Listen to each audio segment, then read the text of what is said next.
Welcome back. This is still Strictly Money, a special Strictly Money with a Davos special, of course, taking place this week. Investors, they're always on the lookout, though, for new ways to predict how the markets will move. My next guest has found a unique way of doing it by using Twitter. He's even launching a new hedge fund to profit from his findings. Let's figure out how on earth this works. For more, we're joined by, well, two people. Paul Houghton, Managing Director and founder of Derwent Capital Markets, and also Professor Johan Bollen, Associate Professor for the Center for Complex Networks and Systems from Indiana University. Johan, Paul, good to see you. Welcome. Nice to see you. Thank you. What's the story? Paul, it's your hedge fund, right? It is, yeah. So talk to us about what exactly it is that you've done and how you've used the professor's data as well. Sure, okay. Well, I'm a quantitative hedge fund manager, so I'm always on the lookout for the next best way we can find an edge and stay ahead of the market. And I saw an article on Bloomberg 4 or 5 months ago detailing some work that Professor Johan had done.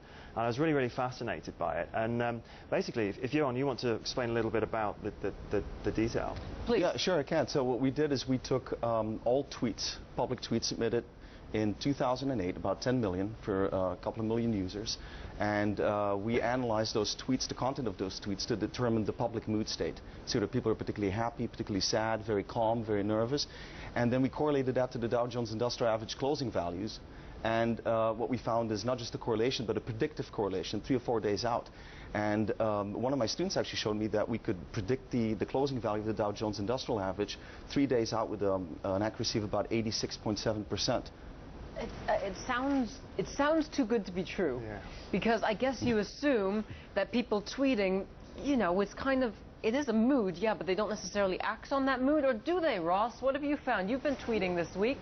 Well, this is fascinating. I see to think that what I tweet now goes into an algorithmic calculation, which I guess is what you're saying, Johan. I mean, how do you then use that, Paul? You take his mood. How are you reacting on it in terms of the investment? Yeah. Well, it's since you've got millions of users, right? Every user contributes just a little bit to the public mood state, and we don't really understand how that public mood state affects the markets. But it's not entirely inconceivable to assume that the public mood, if people get particularly nervous, that does change investment strategies and may have an effect on the markets. And is the fund then up and running now? I mean, the fund's going to launch on the 1st of April this year. We've had a massive amount of interest from high net worth individuals, private investors particularly. And what we're looking to do is Johan's signals gives us a huge edge on the market. And it gives us an indication as to where we're going to see the market going in the next 2 to 3 days. So, you know, that's invaluable information for us, as you can imagine. But Paul, I'll get David's view on this in a second. This, it seems to me, it's either one of those brilliant ideas that's going to work, or it's going to be a complete flop. Yeah, I get that sense. Yeah, we're getting, and quite right. I mean, people are going to look at this with a lot of skepticism, and they're going to think, you know, this is either a genius or it's got no grounds at all. But I think we're very confident in the system, and I think that as soon as people start to follow the fund and we start publicising our NAV, and they see that from the 1st of April onwards, the numbers will speak. Johan, what are the key words that you're looking for in those tweets, or is that intellectual property on your part? Yes, I would say so. I mean, there's a whole variety. It's not just the terms that we look at, but particular combinations that seem to be most indicative of the public mood state. And I can tell you that we measure mood state along 6 mood dimensions, and each of those dimensions could have a particular predictive effect towards the market. But yeah, I mean, without going too much into details, we published a paper. It's a peer-reviewed paper. It's in the Journal of Computational Science. And so for people interested in more technical details, how does that differ from, say, the confidence index, you know, that many of these organizations out there try and tap into? Well, it's very, I mean, I think it's a little more fine-grained than that. Again, it's based on psychological research. It's based on a psychological mood test that's been in practice for 40 years, been well validated, measures the public mood along 6 particular dimensions that seem to have a strong predictive effect towards the Dow Jones Industrial Average and perhaps other market indicators as well.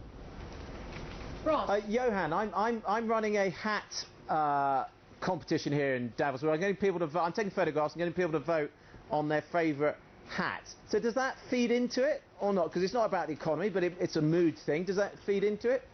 Yeah, it would feed into it, but that would be just 5 or 6 tweets, or perhaps a little more over, millions of tweets. I mean, you have to understand, Twitter right now, I think, has about 100 million users and about 90 million tweets per day. So it's, it's a very large-scale analysis that we're conducting, and it's absolutely true. All of these tweets contribute a tiny little bit to our signal, but yeah. I guess. I mean, I have a Twitter account, but I don't really use it. I mean, I think I opened it just to see what it was. But maybe I should. But I mean, who tweets? Because I always tend to think, well, people who are really busy don't tweet because they don't have time to tweet. But I might be wrong there. Well, well, with 100 million users, 150 million users, you've got a population the size of half of Western Europe. I mean, most industrialized nations don't have populations like that.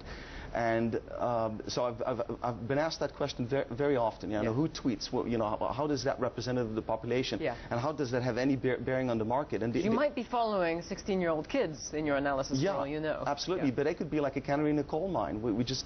We found a predictive correlation, but we do not necessarily understand the causative mechanisms. Yeah. And perhaps you don't even have to. Yeah. But that's for future research. Well, does it work for going long as well as short on the market? It does, absolutely.